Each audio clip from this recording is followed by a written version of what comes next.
ತಲವನ್ ಇದು ಒಂದು murder mystery cinema. ಈ ಚಿತ್ರದ ಬಗ್ಗೆ ಮಾತಾಡೋಕ್ಕೆ ಮುಂಚೆ ನಮ್ಮ ಚಾನಲ್ ಇನ್ನೂ ಸಬ್ಸ್ಕ್ರೈಬ್ ಮಾಡದೇ ಇರೋರು ಸಬ್ಸ್ಕ್ರೈಬ್ ಮಾಡಿ ಸಪೋರ್ಟ್ ಮಾಡಿ ಅಂತ ಹೇಳ್ತಾ ಬನ್ನಿ ಈ ಚಿತ್ರದ ಬಗ್ಗೆ ಮಾತಾಡೋಣ. ಮೊದಲು ಇಂಥ ಕಥೆಗಳಿಗೆ ಮಲಯಾಳಂ ಡೈರೆಕ್ಟರ್ಗಳಿಗೆ ಎಲ್ಲಿ ಸಿಗುತ್ತೆ ಅನ್ನೋ ಗೊತ್ತಿಲ್ಲ. ಉದಯ್ ಭಾನು ಅನ್ನೋ ರಿಟೈರ್ಡ್ DYSP ಅವರು ಒಂದು ಮರ್ಡರ್ ಕೇಸ್, ಆ ಕೇಸ್ ಎಷ್ಟು ಮಿಸ್ಟೀರಿಯಸ್ ಆಗಿತ್ತು ಅಂದರೆ ಆ ಕಥೆನ ಒಂದು TV ಪ್ರೋಗ್ರಾಮ್ನ ಕ್ರೈಮ್ ಎಪಿಸೋಡ್ನಲ್ಲಿ ತಿಳಿಸುವಾಗ ಈ ಕಥೆನೂ ಸಹ ತಿಳಿಸ್ತಾರೆ.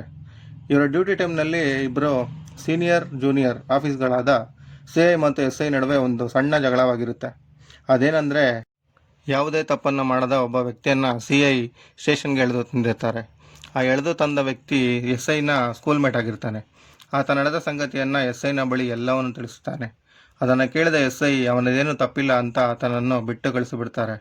ಆಗ ಆತನನ್ನು ಬಿಟ್ಟು ಕಳಿಸಿದ್ದನ್ನು CIಗೆ ಅದೇ ಸ್ಟೇಷನ್ನ ಸಿಬ್ಬಂದಿಯವರವರು ತಿಳಿಸಿದಾಗ ಅದನ್ನು ಕೇಳಲು ಹೋದ CIಗೂ ಮತ್ತು SIಗೂ ವಾಗ್ವಾದದಿಂದ ಸಣ್ಣ ಜಗಳಕ್ಕೆ ತಿರುಗುತ್ತದೆ. ಇದರಿಂದ CI ಬಿಟ್ಟು ಕಳಿಸಿದ ಆತನನ್ನು ಮತ್ತೆ ಎಳೆದು ತಂದು ಜೈಲಿಗೆ ಕಳಿಸಿಬಿಡುತ್ತಾರೆ. ಆತ ಕೆಲವೇ ದಿನಗಳಲ್ಲಿ ಜೈಲಿನಿಂದ ವಾಪಸ್ ಬರುತ್ತಾನೆ. ಅಲ್ಲಿಂದ ನೋಡಿ ಕತೆ ಶುರು. ಜೈಲಿನಲ್ಲಿ ಇನ್ನೊಬ್ಬ ವ್ಯಕ್ತಿಯ ಹೆಂಡತಿಯ ಶವ ಈ CIನ ಮನೆಯ ಟೆರೆಸ್ ಮೇಲೆ ಸಿಗುತ್ತೆ. ಆ ಕೊಲೆಯನ್ನು CIನೇ ಮಾಡಿರಬಹುದೆಂದು ಅನುಮಾನಿಸಿ ತನಿಖೆಯೆಲ್ಲ ನಡೆಸಿ ಮಾಡಿರದ ತಪ್ಪಿಗೆ ಆ CIನೂ ಕೂಡ ಜೈಲಿಗೆ ಕಳಿಸಲಾಗುತ್ತೆ.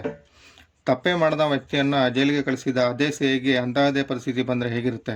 ಊಹೆಗೂ ಕೂಡ ಸಾಧ್ಯವಿರದ ಕಥೆ ಅಲ್ವಾ? ಈ ಚಿತ್ರದ ಬಗ್ಗೆ ವಿವರಿಸ್ತಾ ಹೋದರೆ ಟ್ವಿಸ್ಟ್ಗಳ ಮೇಲೆ ಟ್ವಿಸ್ಟ್ಗಳನ್ನು ಕೊಟ್ಟು ಪ್ರೇಕ್ಷಕರನ್ನ ಮನಸ್ಸನ್ನು ಹಿಡಿದಿಟ್ಟುಕೊಂಡು ಕೊನೆಯವರೆಗೂ ಏನಾಗುತ್ತೋ ಏನೋ ಎಂಬ ಕುತೂಹಲವನ್ನು ಮೂಡಿಸೋದ್ರಲ್ಲಿ ಡೈರೆಕ್ಟರ್ ಈ ಚಿತ್ರದಲ್ಲಿ ಯಶಸ್ವಿಯಾಗಿದ್ದಾರೆ ಅಂತಲೇ ಹೇಳ್ಬೋದು. ಒಂದೊಳ್ಳೆ ಕಥೆಯ ಮುಖಾಂತರ ಸಖತ್ ಥ್ರಿಲ್ ಕೊಡೋ ಸಿನಿಮಾ ಈ ಚಿತ್ರ.